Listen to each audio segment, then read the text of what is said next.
saya ingin memperkenalkan tim penasihat hukum yang akan mendampingi Pak Hasto Kristianto pada persidangan yang akan dimulai pada hari Jumat 14 Maret 2025. Tim ini merupakan tim kolaboratif antara tim hukum yang ditugaskan oleh partai dengan tim hukum yang berlatar belakang non-partai atau full profesional. Berikut saya sampaikan nama-nama tim pengacara. Pertama, Prof. Dr. Todung Mulya Lubis SH LLM sebagai koordinator tim hukum Mas Hasto Kristianto. Kedua, Dr. Magdir Ismail SH LLM. Ketiga, saya sendiri Roni Talapesi SH MH. Keempat, Arman Haris SH. Kelima, Febri Diansyah SH selaku koordinator jubir tim pengacara Mas Hasto Kristianto. Keenam, Dr. A. Patra Mijaya SH LLM. Ketujuh, Dr. Erna Ratnaningsi SH LLM. Kedelapan, Yohanes Oberlin Tobing SH. Kesembilan, Alfon Kurnia Palma SH MH. Ke-10, Dr. Rashid Ridho SH MH. Ke-11, Dr. Duke Ari SH MH CLA. Ke-12, Abdul Rohman SH. Ke-13, Triwiono Susilo SH. 14, Willy Pangaribuan SH. 15, Bobi Rahman Manalu SH MH. 16, Rory Sagala SH. 17, Anissa Eka Fitria Ismail BA Hons LLM MA SH. Ini adalah 17 tim pengacara yang akan mendampingi Pak Hasto Kristianto.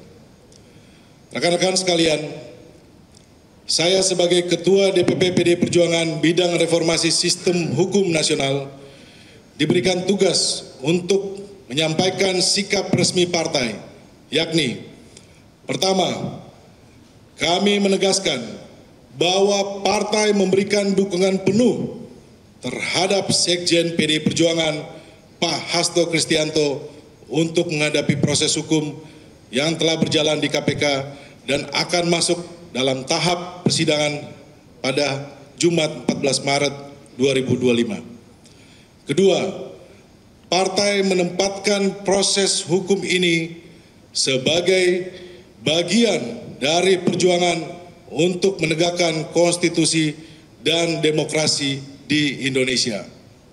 Ketiga, kami meyakini proses yang sedang berjalan ini adalah bentuk pembajakan fungsi-fungsi penegakan hukum untuk kepentingan politik atau bahkan balas dendam politik atas sikap politik PD Perjuangan dalam menegakkan aturan internal yang berujung pada pemecatan sejumlah kader partai.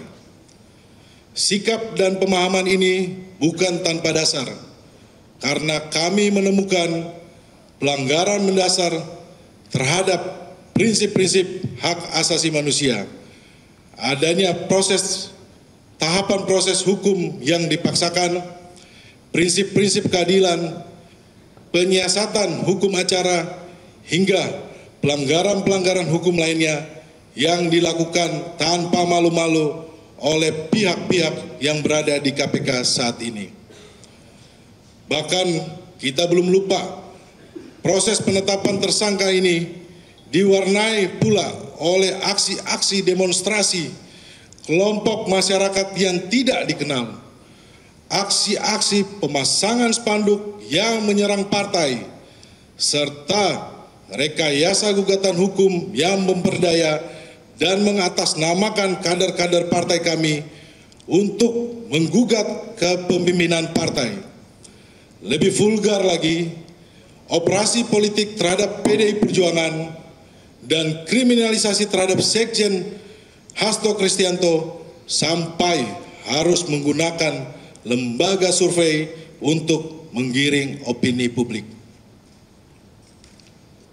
Pembajakan fungsi penegakan hukum tersebut tentu saja mencederai cita-cita ideal penegakan hukum dan khususnya pemberantasan korupsi. Praktik ini sebenarnya juga terjadi terhadap sejumlah politisi lainnya.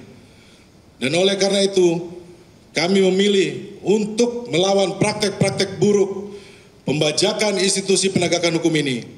Karena kami meyakini ini adalah bagian perjuangan demokrasi yang sejalan dengan nilai-nilai partai.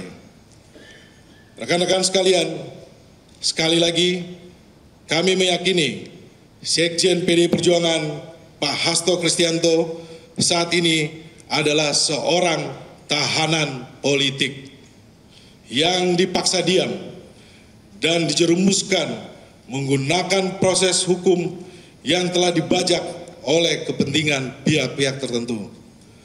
Oleh karena itu, kami mengajak semua untuk mengawal proses yang sedang berjalan saat ini. Dan secara terbuka yang akan diuji pada persidangan dimulai pada Jumat 14 Maret 2025. Berikutnya saya mempersilakan kepada tim penasihat hukum untuk menyampaikan poin-poin yang menjadi catatan masing-masing. Tempat dan waktu saya persilakan. Silakan Pak Todung Mulya Lubis.